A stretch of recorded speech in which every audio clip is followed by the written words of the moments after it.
Hello, everyone. We're here for the post-game conference with the press. Just a reminder for the photographers to stay low as we have cameras in the back. And for the journalists, after we're done with a few preliminary questions to the players, you can go to the microphones to the left and right of the room. Do not touch the microphone and always leave your mask on when you ask any questions at all of the players. Jan, you had your second white today. Was there a point in the game you felt like you might have had some chances? It seemed like it petered out pretty quickly. Well, I guess I could roughly say that opening ended up in my favor. Like I got some very slight edge, but it looked like it's going to be, let's say, long term. But then, well, this a5 move from Magnus is, positionally surely questionable, but seems like after some precise moves, Black can be close to equality. And well, d4 looks absolutely natural, and perhaps, if I would realize earlier that after d4 and exchanges after bishop e6, I can't basically prevent d5. So after d5, Black has some decent counterplay even in the endgame. I would probably play it differently, maybe, I don't know, some h3 or knight e3, just play it more slowly. But, after bishop c8, d4 looks like very natural, so Black has all his pieces on onto the last rank. But yeah, somehow after bishop e6, it's really hard to do something, so I spent quite some time, and, probably the best try I found part of h3 was, I believe, knight d2 move. But even then, okay, I can only hope for some Marshall-like, okay, we're playing anti-Marshall, but anyway, Marshall-like extra pawn against two bishops, so basically extremely close to a draw anyway. So that was it. Are you feeling any frustration about the fact that you haven't gotten going, so to speak, with the white pieces yet? No, okay, absolutely no frustration. So I guess it was a clean game and a very logical one, and even in the end game, if I would be, given a couple of tempi, I could pose some problems in this, like, say, bishop endgame. But okay, especially once Black Kings enter c5 and the 5 f4, there is never anything for white. But well, this is the current status of the chess theory. Yes, so it's hard to find some advantage. Magnus, is there anything sexy you can say about today's game? Well,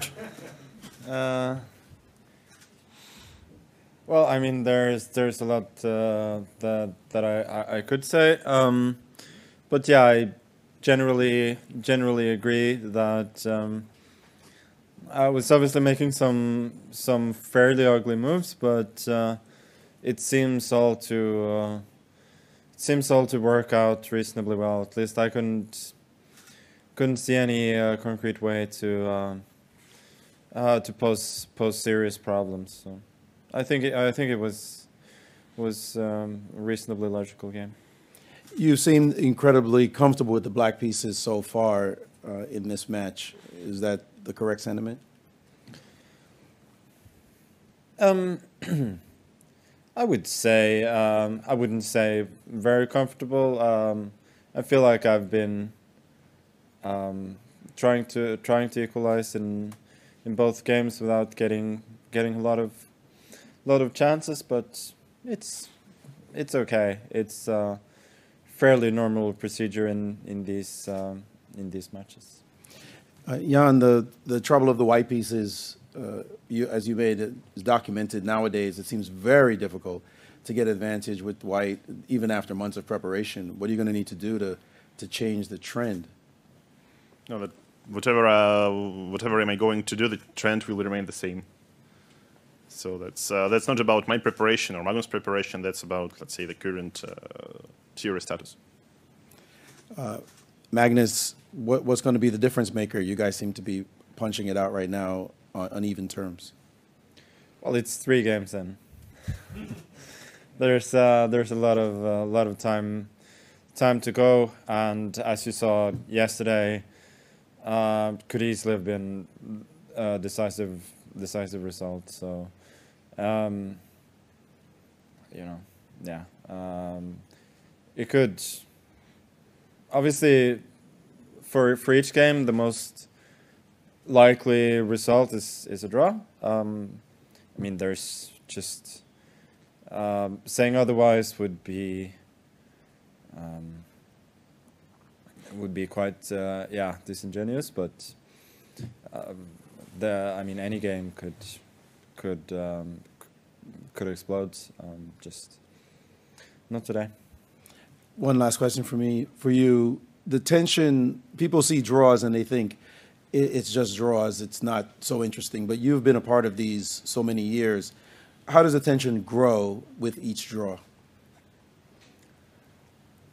Yeah, as you say, obviously, as the match goes along, with each draw, you get a bit more tense.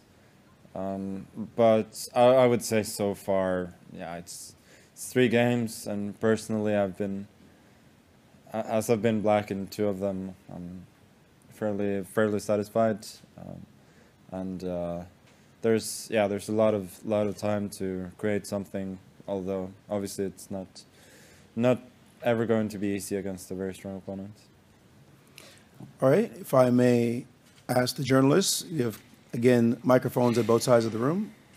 Here.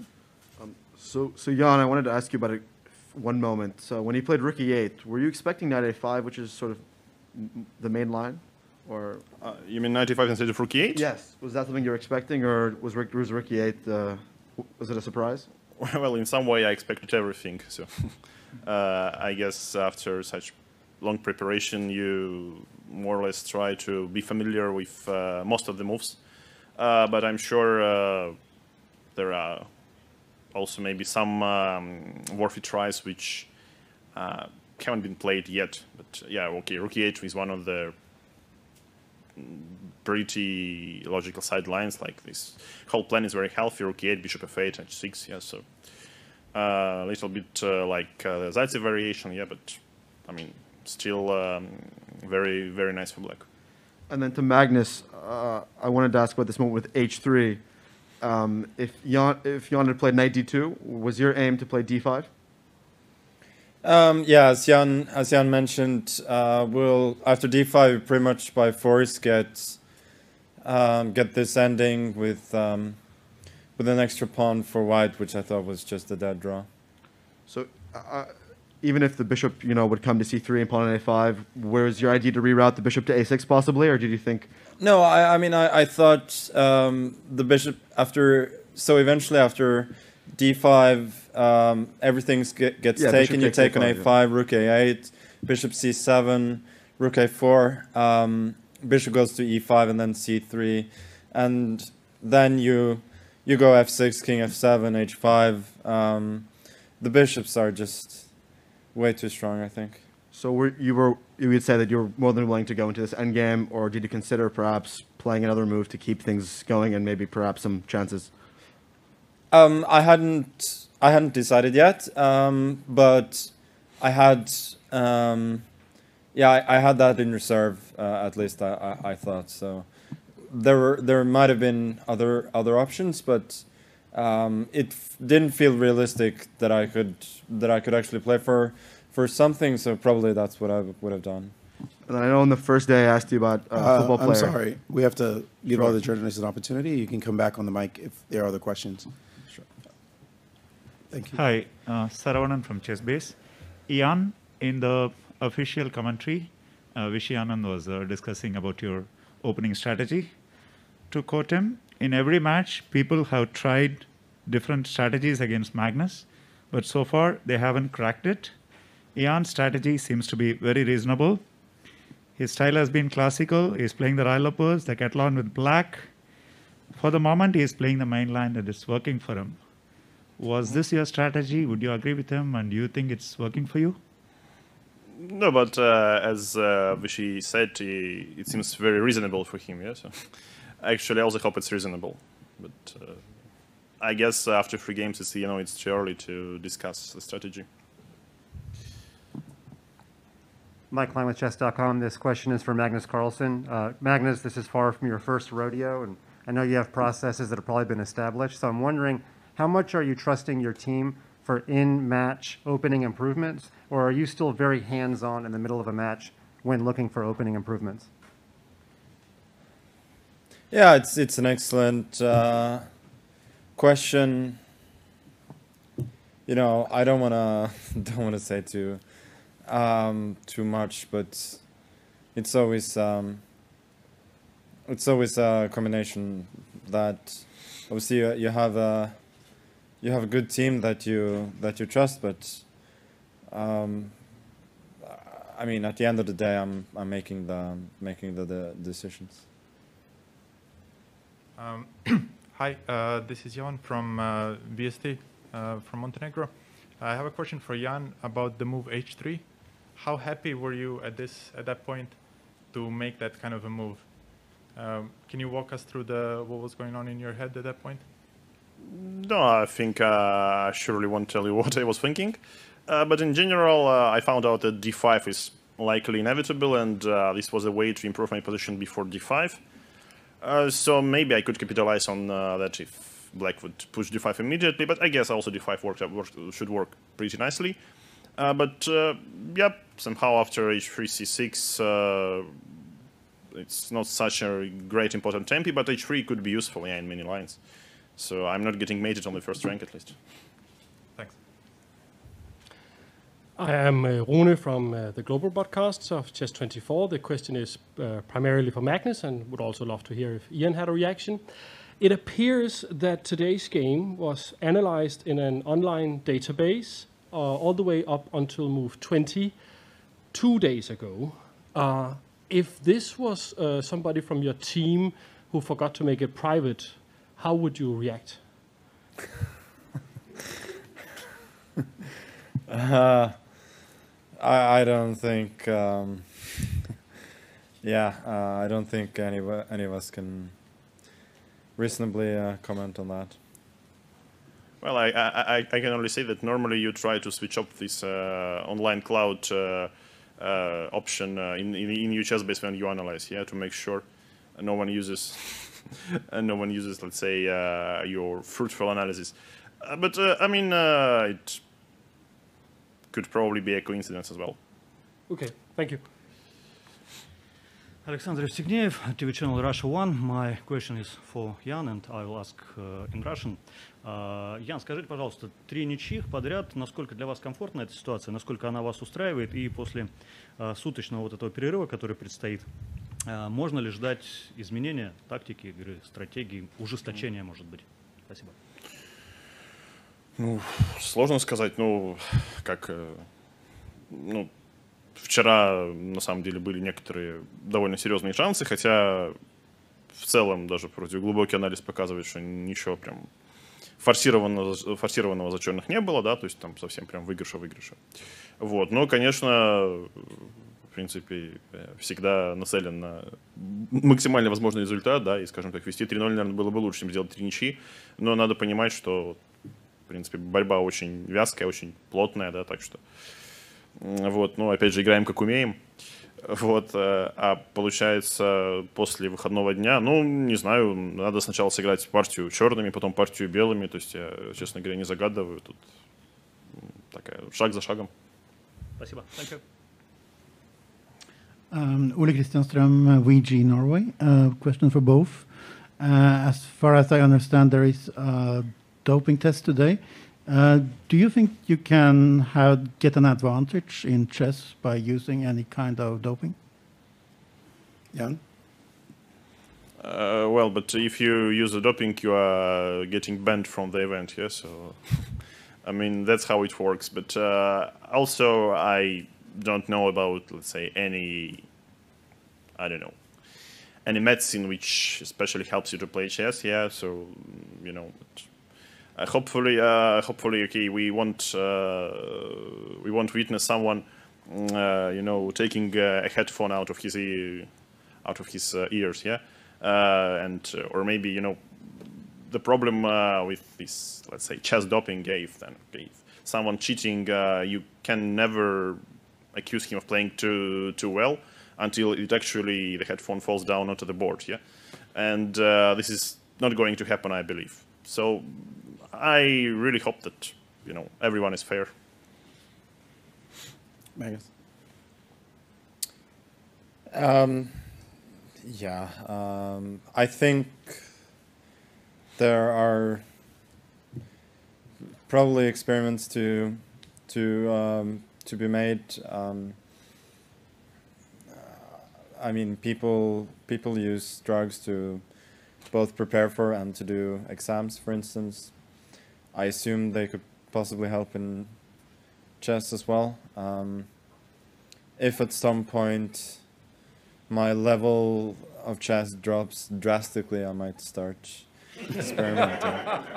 But for now, I don't see the need. Ulrich Stock from Die Zeit, Hamburg, Germany. Question to both. First to Magnus. Besides eating, sleeping and drinking, what is the last non-chess related thing that you did in these days here? That's a good question.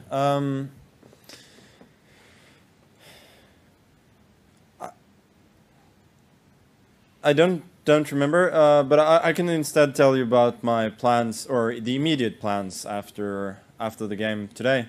If it were not for the doping control, which sort of messes it up.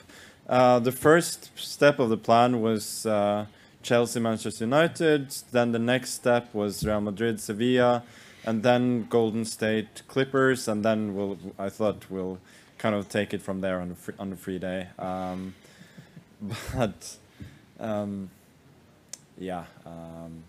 from that, I don't know. Well, that's a nice plan, actually. Probably I'll stick to at least some part of it. Mike Flanagan with Chess.com. I guess I should just mention Gordon Hayward's coming on our broadcast, but that's neither here nor there. Question is mostly for Magnus. It's been a through line in your career that when it comes to sport versus science, you've actually wanted more of chess to come down on the side of sport, even if it's disadvantageous to you perhaps keeping your title. But do you still believe there should be more sport in chess? And if so, what are some measures that could be taken for the World Championship match? I think there are many ways to play, but the most obvious ones, most obvious one is just shorten the time control. So, yeah. To what? Well, at least make it a mix of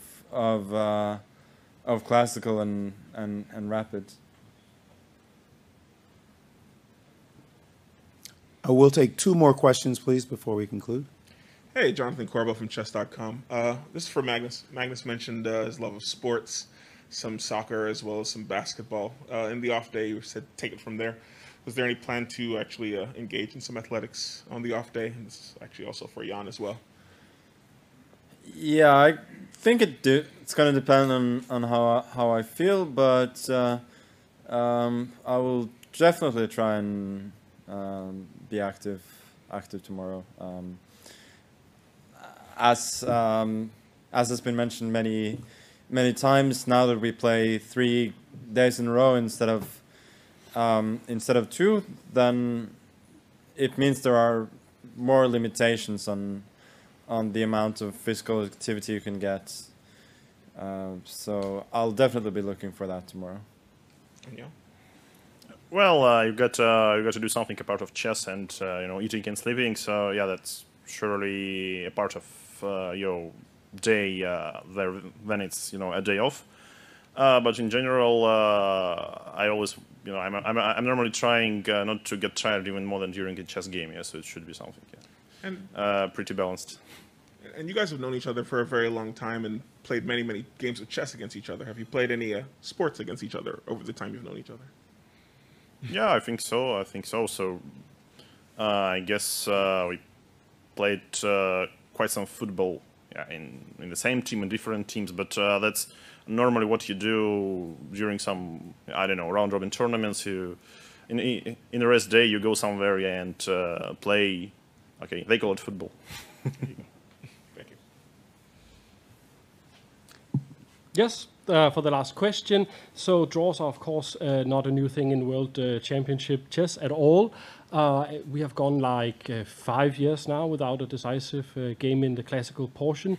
In those 5 years, there has been a huge influx of new chess fans who may not understand or appreciate why we have so many draws. Jan first, and then Magnus, if you could chime in afterwards. To these new chess fans who may not understand, could you have a comment or a way of explanation of why we see so many draws? Well, normally you need mistakes for a decisive result. So this probably could tell you that players are not making too many mistakes. Yeah, and if you play consistently, yeah, so you don't blunder too often, at least, yeah. In general, chess becomes quite a drawish game. Yeah. I would say that so much has been written and said about this. I really don't have a lot to add. We try. Well, we are happy that you do. Thank you very much. One more question, please. Thank you. This is a question for both. This is Theo 8 from Lichess. Stockfish 14 with NU seems to possess this game as 2 average center pawn loss versus 3 average center pawn loss, which in our assessment so far seems to have been the most accurate, according to Engines, game ever played in Chess World Championship history. Can I ask you both, perhaps starting with Magnus, how it feels to have played what seems to be one of the most accurate games to have been played so far in World Championship history, according to Engines? Thank you very much. It feels great. It fills me with pride, but unfortunately only half a point on the score table. Sure. And Jan? Yeah, I must say it's quite a murky question before the doping test. Thank you very much. Thanks. One question for you, Magnus, from the Fide Chess Twitter, asked by Vava Chess at Chess Vava. What will people remember about Magnus Carlsen 50 years from now? I don't know. I think talking about legacy during a match is a rabbit hole I don't wanna go down. But hopefully he will be somebody who won a classical game in a World Championship match after the year 2016. Thank you, everyone. That concludes our press conference. We will have our next game at 16:30, 2 days from now. Tomorrow's a rest day. Expect an exciting game 4. Thank you and good night.